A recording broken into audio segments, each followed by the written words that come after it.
एक दिन जीकर तो देखो जिंदगी किसान की, कैसे वो मिट्टी से सजा देता है थालियां हिंदुस्तान की। जय किसान दोस्तों। नमस्कार दोस्तों, मालवा का किसान चैनल में आपका हार्दिक स्वागत है। आज का जो हमारा वीडियो है वो है जिंक सल्फेट को लेकर। अधिकतर जगह पर गेहूं की जो आगाती बिजाइयाँ थी वो 20 से 25 दिनों के आसपास हो चुकी है। कहीं पर 10 दिन की है, 12 दिन की है, 15 दिन की है और कहीं पर अभी बिजाइयाँ ही चल रही है। अब ऐसी स्थिति में जैसे ही हम पहली सिंचाई करेंगे तो वहाँ पर हमारे बहुत सारे किसान भाई जिंक सल्फेट का उपयोग करने वाले हैं। तो हमारे बहुत सारे किसान भाइयों के कॉल आते हैं, मैसेज आते हैं कि ये गेहूं में जिंक सल्फेट काम क्या करता है। कि ऐसा तो नहीं है कि दुकानदार हमें ज़बरदस्ती थैला पकड़ा रहे हो कि ये भी डाल दियो, ये एक अच्छा काम करता है। और बहुत सारे जगह पर बताया जाता है कि जिंक गेहूं में डालना चाहिए, अच्छा होता है, लेकिन क्या काम करता है तो इसी को हम बारीकी से दोस्तों समझने वाले हैं। तो जो साथी हमारे चैनल पर नए आए हैं वो पहले हमारे चैनल को सब्सक्राइब कर दीजिए, ताकि हमारे आने वाले जो वीडियो का नोटिफिकेशन है वो आपको मिलता रहे और हमारे मोबाइल हमारे जो वीडियो है वो आपको आपके मोबाइल की होम स्क्रीन पर मिलते रहे। तो करते हैं दोस्तों जिंक सल्फेट को समझने की कोशिश। जिंक सल्फेट ये दो अलग अलग चीज़ें हैं, इसमें जिंक प्लस सल्फर दोनों को मिलाकर जिंक सल्फेट बना। 33%, 21% में ज़्यादा चलता है और हमारे अधिकतर जो किसान हैं 33% वाले जिंक सल्फेट का उपयोग करते हैं। तो दोस्तों पहले अपन जिंक को समझते हैं कि जिंक गेहूं की फसल में देने से क्या फ़ायदा होता है। तो दोस्तों जो जिंक है, सबसे पहले तो इसका फ़ायदा समझिए आप। सबसे पहले तो ये जो जिंक सल्फेट है ये क्या करता है कि आपके गेहूं की फसल में कल्लों की संख्या बढ़ाने में सहायक करता है। उसके अलावा गेहूं की जो पत्तियां हैं उनको हरा बनाए रखता है। उसके अलावा दोस्तों जो आप देखते हैं कि बहुत सारी जगह पर गेहूं शुरुआती समय में ही पीले पड़ने लगते हैं, तो वो जिंक की कमी की वजह से होता है। तो ये पौधे को हरा भरा बनाए रखता है। तो देखिए दोस्तों, सबसे बड़ी चीज़ है कि जो हम पहली सिंचाई में जिंक सल्फेट दे रहे हैं वहाँ पर हमें फ़ायदा ये होगा कि हमारी फसल में कल्लों की संख्या बढ़ेगी, क्योंकि ये जो गेहूं की फसल में पहला पानी है यही सबसे बड़ा रोल अदा करता है। और इसी पानी में अगर हम यूरिया के साथ यूरिया तो देंगे ही है अधिकतर किसान भाई, हालांकि यूरिया के साथ भी जिंक सल्फेट नहीं देना चाहिए, लेकिन विशेष है कि DAP के साथ नहीं देना चाहिए। तो यूरिया तो हम देंगे ही, और यूरिया के साथ अगर हम जिंक सल्फेट नहीं देना चाहिए, लेकिन यहाँ पर हम जिंक सल्फेट ले सकते हैं क्योंकि यूरिया को हम छोड़ नहीं सकते। तो जैसे ही अपन इसको जिंक सल्फेट देंगे तो इससे क्या होगा कि उसको नाइट्रोजन, जिंक और सल्फर ये सारी चीज़ें मिलेगी, तो पौधा एक तो अच्छी ग्रोथ करेगा, उसके अलावा पौधे में कल्लों की संख्या बढ़ेगी, उसके अलावा फसल हरी भरी बनी रहेगी दोस्तों। तो हमें बीच बीच में दो एक साल में जिंक सल्फेट का उपयोग करते रहना चाहिए दोस्तों। और विशेष करके जिस मिट्टी में रेत की मात्रा ज़्यादा होती है वहाँ पर जिंक की कमी ज़्यादा आती है, और अधिकतर जगह पर अधिकतर मिट्टियों में जिंक की कमी है, क्योंकि जहाँ पर रेगुलर ही गेहूं की खेतियाँ की जा रही है वहाँ पर जिंक की बहुत ज़्यादा कमियाँ हो चुकी है।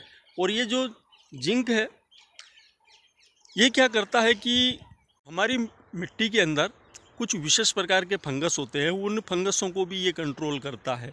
मतलब कि आपकी फसल को ये सुरक्षा भी प्रदान कर रहा है, कल्लों की संख्या बढ़ा रहा है, वहाँ पर अच्छा ज़बरदस्त फुटाव आएगा फसल में, अच्छे कल्ले बढ़ेंगे। उसके अलावा और गेहूं की फसल में है क्या दोस्तों, अगर आपके गेहूं में जितने ज़्यादा कल्ले होंगे उतना अच्छा आपका उत्पादन जाएगा, तो वहाँ पर कल्लों की संख्या बढ़ा रहा है। उसके अलावा दूसरी जो समस्या जिससे हमारे किसान भाई जूझते हैं कि गेहूं पीले पड़ते हैं, तो वहाँ पर काफ़ी हद तक ये कंट्रोल करता है, गेहूं को हरा भरा बनाए रखने में सहायक होता है। तो जिंक कितना अच्छा काम कर रहा है, और कोई ज़्यादा महंगा नहीं है, सस्ते में है और अच्छी चीज़ है। और दोस्तों हम क्या है कि रेगुलरी गेहूं की जो फसलें ले रहे हैं, जिसकी वजह से हमारी मिट्टी के अंदर जिंक की बहुत ज़्यादा कमी देखी गई है। अधिकतर जगहों पर जिंक की कमी पाई जा रही है, इसलिए अधिकतर लोग जिंक सल्फेट की रिक्वायरमेंट कर रहे हैं। बाकी जहाँ पर बहुत सालों में गेहूं लगाया जाता है तो वहाँ पर नहीं भी दें तो चल जाएगा, लेकिन अधिकतर जगह पर मिट्टी के अंदर जिंक की कमी है। तो दोस्तों ये हो गई हमारी जिंक के ऊपर चर्चा। अब बात करते हैं हम सल्फर के ऊपर।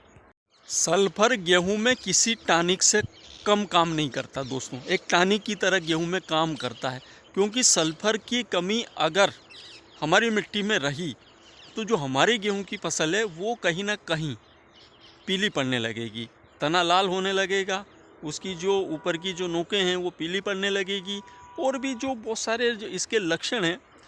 हालांकि ये लक्षण अपने नाइट्रोजन की कमी के भी कुछ लक्षण इसी प्रकार के हैं। तो ये है कि सल्फर जो हमारी फसल में है, एक तरीके से ये कह सकते हैं कि फसल को पीला पड़ने से रोकता है, एक टॉनिक की तरह काम करता है। दूसरा, पौधे को स्वस्थ रखता है। अब पौधा स्वस्थ रहेगा तो अच्छी ग्रो करेगा, तंदुरुस्त रहेगा, स्वस्थ रहेगा, मस्त रहेगा, तो ग्रो अपने आप ही अच्छी करने वाला है। उसके अलावा दोस्तों सल्फर जो है वो गेहूं की फसल में बीज भराव में भी सहायक होता है। देखिए, आप यहाँ देंगे उसका परिणाम आपको आखिर तक मिलेगा, उत्पादन तक। तो बीज भराव में भी ये सहायक है। आपकी मिट्टी में, आपकी फसल में सल्फर की पूर्ति हो गई है तो बीज भराव में भी वो काम करेगा दोस्तों। ये दाने की जो साइज़ है उसको अपनी मूलतः साइज़ में ले जाएगा। उसके अलावा दाने को चमकीला बनाता है। और दोस्तों, फुटाव तो आते हैं, लेकिन जो छोटे फुटाव रहते हैं उन छोटे फुटाव के अंदर जो बालियाँ रहती है, उन बालियों की एक तो साइज़ बिल्कुल छोटी रह जाती है और उसके अंदर दाना नहीं बढ़ता। तो काफ़ी हद तक ये कोशिश करता है कि उसके अंदर भी दाना बैठे, और जो हमारी बहुत सारी बालियाँ पोची रह जाती है या दाना छोटा रह जाता है, उसको वो कोशिश करता है कि उसका बीज भराव का कार्य उस दाने का जो साइज़ है, उसकी जो मूल अवस्था है, उस अवस्था के अनुरूप पहुँचा पाएँ। तो काफ़ी हद तक ये कह सकते हैं कि सल्फर बीज भराव में भी मदद करता है, टॉनिक के रूप में काम कर रहा है, आपकी फसल को पीला पड़ने से रोकता है। उसके अलावा आपके बीज भराव में सहायक है। तो सबसे बड़ी बात है दोस्तों कि जिंक सल्फेट एक जिलेटेड खाद है जो कि पानी में बड़ी आसानी से घुल जाता है, जिसे कि हम पहली सिंचाई में दे सकते हैं। यूरिया की माफिक ये भी घुल जाता है। जब इतने अच्छे गुण हैं इसके अंदर, तो हमें इसका उपयोग कर लेना चाहिए गेहूं की फसल में। बाकी आपकी इच्छा दोस्तों, मैं हर साल या एकाध साल छोड़ के जिंक सल्फेट गेहूं की फसल में देता ही हूं। और दोस्तों, इसकी मात्रा अगर आप देते हैं तो इसकी मात्रा कितनी लेना है, बीघा के हिसाब से अगर हम बात करें तो 2 किलो से 5 किलो के बीच में है।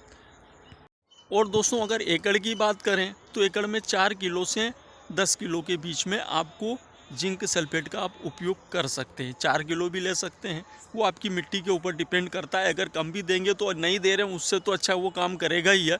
तो और अपने को इतना ज़्यादा भी नहीं देना।